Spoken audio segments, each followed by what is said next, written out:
In this Meet the Wayfinder series, you'll hear from a variety of professionals and parents who have taken different routes to overcome breastfeeding advocacy barriers.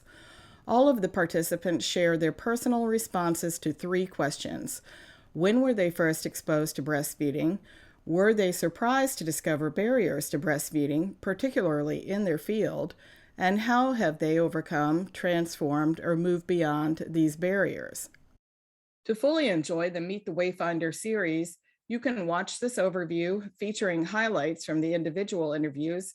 You can also find links to the full interviews, which range from 15 to 30 minutes each. And you will receive through the conference registration a link to the PDF that accompanies this series. Don't worry if you miss a resource I mentioned during the presentation. All of the resources presented are found with hyperlinks in this PDF. In a moment, we will meet our wayfinders, but first, let's take a look at a few reasons cultural change can be difficult and why it is easy to stay in a hamster wheel as advocates. We'll then see how the wayfinders do things differently. What keeps us in a hamster wheel of advocacy, feeling like we're running, moving, and shaking, but then not getting anywhere? First, our modern dominator culture's prominent feature, as Darshan Narvai shows us, is competitive detachment. Our current culture does not value listening, relational skills, or inner awareness. All are necessary to support and appreciate diversity, inclusion, sustainable living, and a whole child wellness model.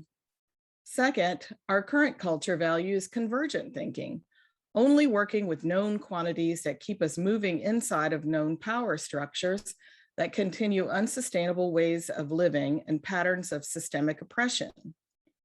Third, our responses to these external forces through traditional activism are reactionary, meaning we wait until a problem is overwhelming our senses, time, and energies to acknowledge it.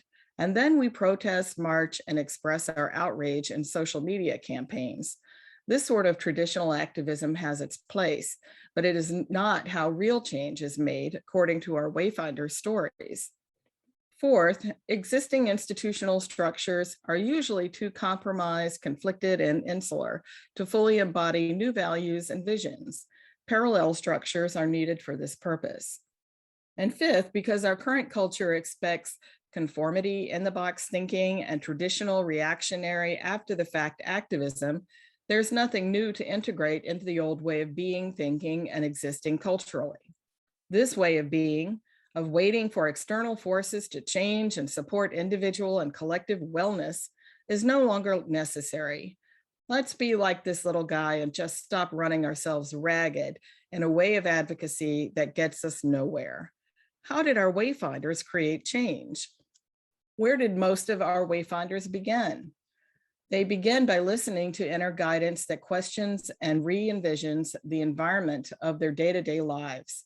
Cecilia Tomori questions her doctor's advice for infant sleep, and her questioning leads her, as she shows in her story, from zero understanding of breastfeeding to becoming a breastfeeding expert.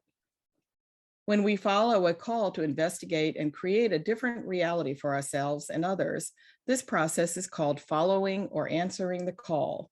It is recognized as the beginning of a hero's journey, a point of departure to a personal transformation in perception and awareness. The second hallmark is divergent thinking.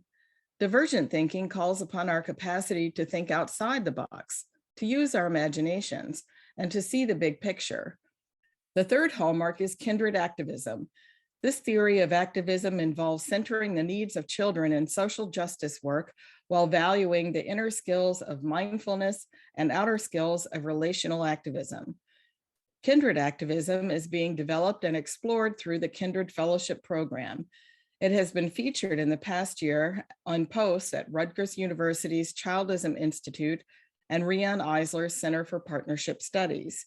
You can learn more about kindred activism at kindredmedia.org, where the theory is being developed and explored by Kindred social justice editors, David Metler and Reshma Grewal. The fourth hallmark of successful barrier breaking is the creation of a parallel structure or an organizational structure that supports the embodiment of the values and vision of wayfinders, who are following the call to create a new reality alongside the old reality and its structures. Examples of these parallel structures are La Leche League International, Attachment Parenting International, Reaching Our Sisters Everywhere, and Reaching Our Brothers Everywhere. And finally, listen for how the new insight, communities, and vision are strategically integrated into openings in the old reality, ideas, and structures. Sometimes in creative ways, like Darshan Narvaez's new short film, Breaking the Cycle, which features 40 years of integrated siloed fields of science into a 6-minute video. You'll also hear Kathleen O'Malley's story of the creation of her play Milk Drunk, which addresses both her internal and external struggles with breastfeeding barriers. All of our presenters address the opportunities awaiting us in our post-pandemic world, and how, with an understanding of the hallmarks of successful barrier breaking, we can be ready to introduce and integrate a new way forward. And now, let's meet our wayfinders. We'll start with Cecilia Tomori, the Director of Global Public Health at Johns Hopkins, whose breastfeeding advice from her physician led her to investigate, as she says, the patterns of small interactions that are a part of the larger biomedical culture bias against breastfeeding and its relationship to the 150-year history of formula industry influence. Darshan Narvaez is a professor of psychology emerita at the University of Notre Dame. Raised as a bilingual, bicultural child, Darsha's early life experiences led her to the question why children thrived in some countries, but were undercared for and sickly in other countries, especially the richest countries in the world, the United States and the United Kingdom. Darsha's book, Neurobiology and the Development of Human Morality, Evolution, Culture, and Wisdom, was chosen for the Vatican's 2017 Expanded Reason Award from among more than 360 entries and 30 countries.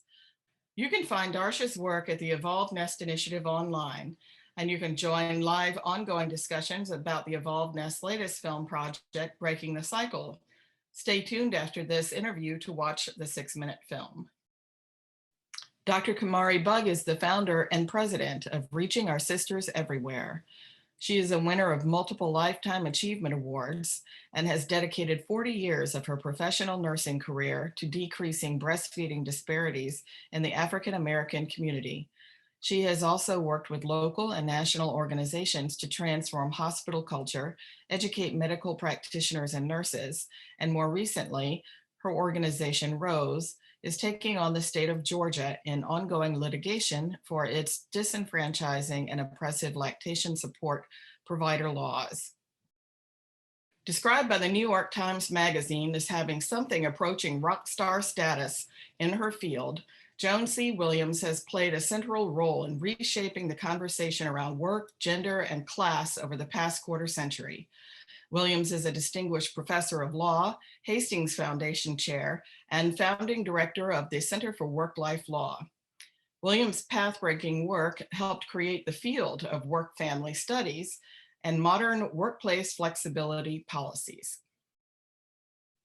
Where were you when the May 2012 Time magazine cover featuring Los Angeles mother Jamie Grumet and her 3.5-year-old son broke through airways and our collective consciousness to help us imagine our species' full-term breastfeeding norm? It's been nearly a decade since the cover shot heard around the world. Today, magazines regularly praise and feature celebrities nursing their babies, and social media is deluged with breastfeeding toddlers. In her new book, Modern Attachment Parenting, Jamie shares insights from the fallout around the Time magazine cover, as well as a compassionate field-tested review of attachment science in the context of modern American life. The book features a foreword by Alanis Morissette and an introduction by attachment parenting founder, Dr. William Sears. Wesley Bug is the Chief Operating Officer of Reaching Our Sisters Everywhere, ROSE, and the Director of Reaching Our Brothers Everywhere. ROBE's mission is to educate, equip, and empower men to impact an increase in breastfeeding rates and a decrease in infant mortality rates within the African American communities.